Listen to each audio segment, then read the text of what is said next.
Uso del Fondo de Imprevistos de acuerdo al decreto 579 de abril 15 del 2020 en su artículo 7º lo trata.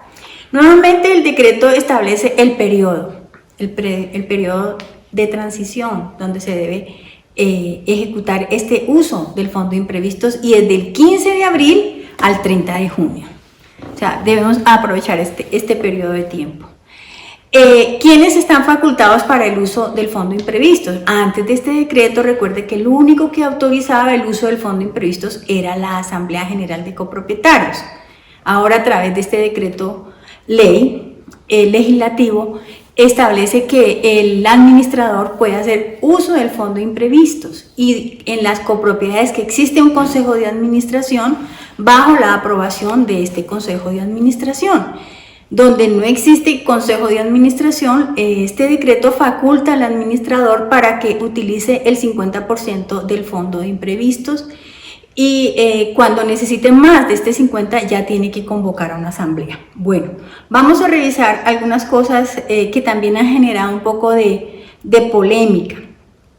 Y puedo utilizar el fondo de imprevistos a pesar de que los copropietarios están pagando sus cuotas de administración de manera oportuna o a pesar de que la copropiedad tiene los fondos suficientes para atender los servicios de vigilancia, aseo, todero y demás gastos laborales que tiene la copropiedad.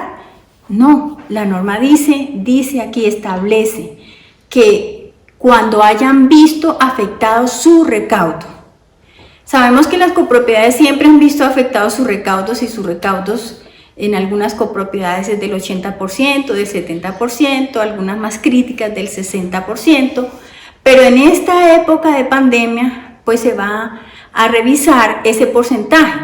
Si mi copropiedad estaba recibiendo un recaudo del 80% y en esta época de pandemia la copropiedad está recibiendo un 60%, inmediatamente se cumple lo establecido en este decreto, es que estoy viendo afectado el recaudo de las cuotas de administración. Entonces, ¿qué debe hacer el Consejo de Administración? ¿Quién es el que debe de aprobar el uso de este fondo de imprevistos al administrador? Se debe reunir.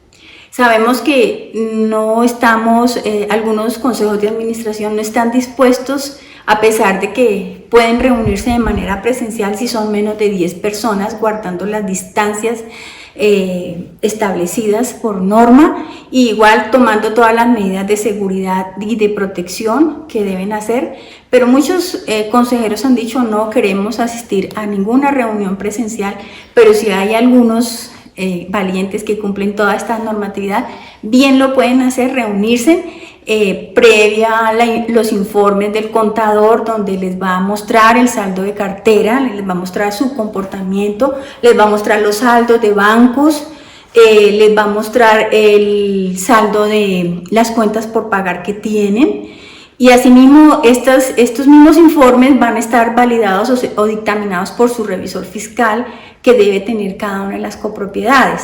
Entonces, fíjese la importancia de estar trabajando en equipo. El Consejo de Administración no puede tomar una decisión porque el administrador los llama y les dice, ya necesito utilizar el fondo.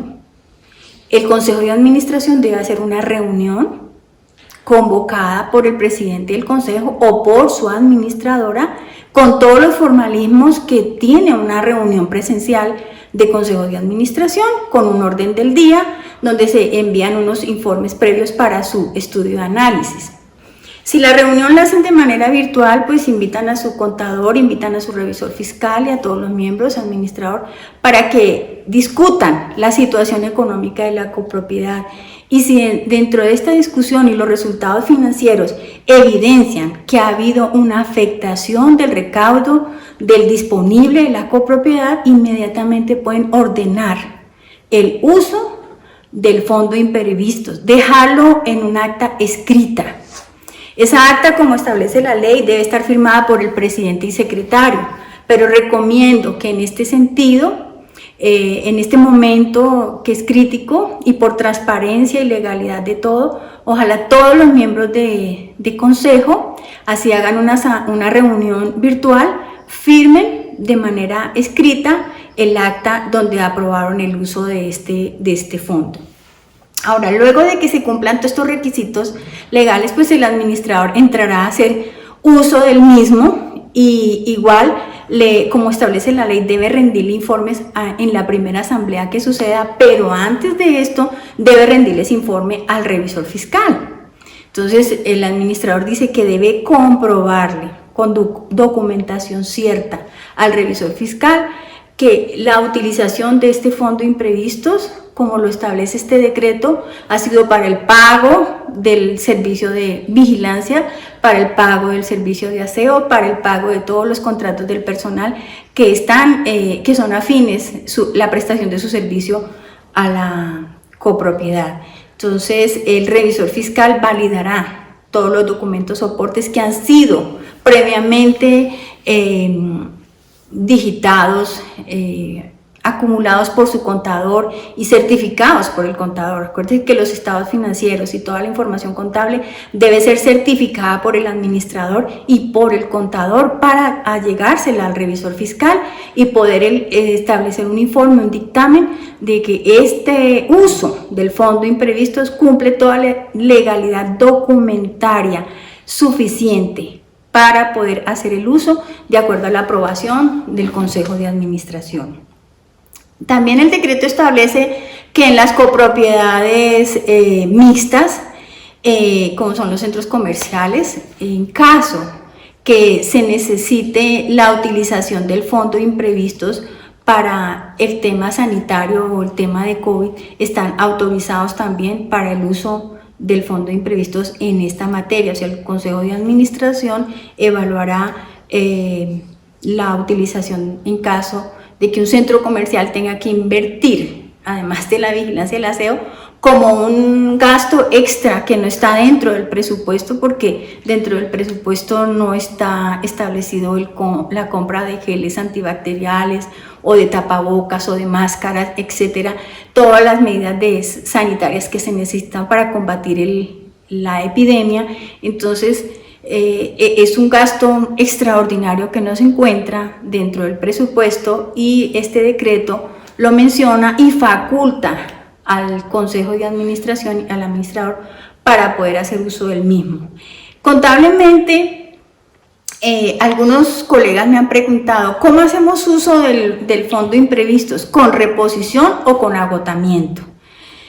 Esto ya es un criterio que debe quedar inicialmente en consideración del Consejo de Administración. Si quieren que este fondo de imprevistos sea con reposición, esto quiere decir que en una próxima asamblea quizás le van a pedir a los copropietarios voten por una cuota extraordinaria para reponer ese fondo de imprevistos que fue utilizado en esta crisis sanitaria.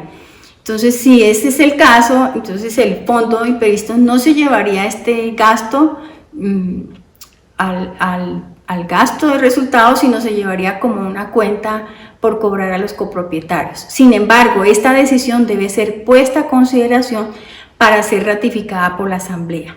Si es con agotamiento, significa que el fondo lo van a agotar totalmente, o sea, no lo van a reponer, sino lo van a consumir totalmente y el fondo quedará gastado en un 30%, en un 50%, en un 70%.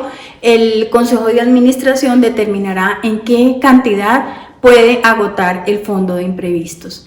Entonces, si es con agotamiento, pues no lo van a reponer, seguirán cada año recaudando el 1% que establece la Ley 65 del 1% de los ingresos del presupuesto. Así que el fondo de imprevistos es una herramienta, como lo he mencionado, que le da el gobierno nacional para darle liquidez a las copropiedades, a la persona jurídica de propiedad horizontal. Así que si el gobierno está dando esta liquidez, ¿cómo le vamos a quitar con el reajuste de las cuotas de administración de enero, febrero y marzo liquidez a las copropiedades? Por eso hablo de interpretar el espíritu de este decreto. El espíritu de este decreto es darle liquidez a la persona jurídica de la propiedad horizontal. Pero también le está dando liquidez a los copropietarios. ¿En qué periodo? En el periodo de la pandemia, del 15 de abril al 30 de junio. no le va a dar liquidez en el mes de enero, febrero y marzo, porque en esa época los copropietarios tenían liquidez para atender sus obligaciones. De ahí mi criterio, que el espíritu de la norma es el reajuste de cuotas de administración, el descuento de cuotas de administración y el incremento de las cuotas de administración solo se tiene que tomar el periodo del 15 de abril al 30 de junio.